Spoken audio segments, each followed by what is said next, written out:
नमस्कार, संजना यादव अपने YouTube channel पे आप सबका स्वागत करती हूँ। दोस्तों, एक चैत नवरात्र आ गया है, तो चलिए मैं सुनाती हूँ एक आप सबको देवी गीत। बहुत ही सुंदर पचरा है, तो चलिए सुनाते हैं कि कैसा लगा।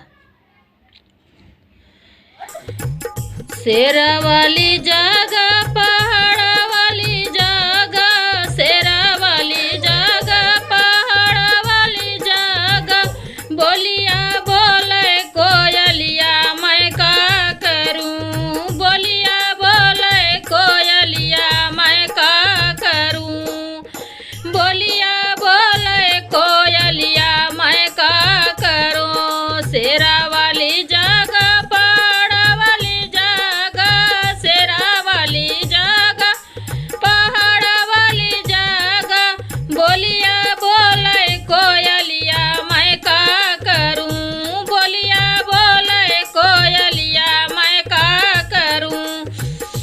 मैया मोरी मांगे दूधवाया दहिया, मैया मोरी मांगे दूधवाया दहिया, दूधवाया दहिया हो, दूधवा हो दहिया, नहीं मिली हिरनिया मैं का करूं, नहीं मिली हिरनिया मैं का करूं।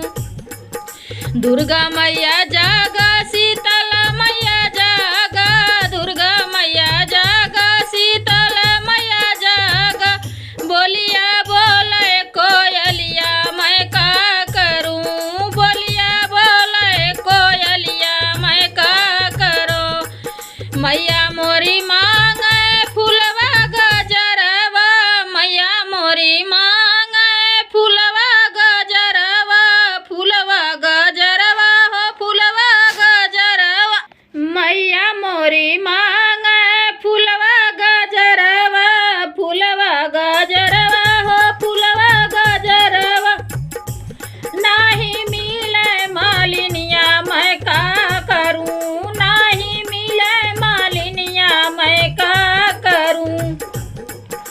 बोलिया बोले कोयलिया मैं का करूं, बोलिया बोले कोयलिया मैं का करूं। शेरा वाली जगह, पहाड़ वाली जगह, शेरा वाली जगह, पहाड़ वाली जगह, बोलिया बोले कोयलिया मैं का करूं, बोलिया बोले कोयलिया मैं का करूं। मैया मोरी मांगे हलवाया पूड़ी, मैया मोरी मांगे हलवाया पूड़ी, हलवाया पूड़ी हो, हलवाया पूड़ी, ना मिले हलवैया मैं का करूं, ना मिले हलवैया मैं का करूं। बोलिया बोले कोयलिया मैं का करूं, बोलिया बोले कोयलिया मैं का करूं। दुर्गा मैया जागा, शीतल मैया जागा, दुर्गा मैया जागा, शीतल मैया जागा, दुर्गा मैया जागा, शीतल मैया जागा, बोलिया बोले कोयलिया मैं का करूं, बोलिया बोले कोयलिया मैं का करूं। मैया मोरी मांगे, मैया मोरी मांगे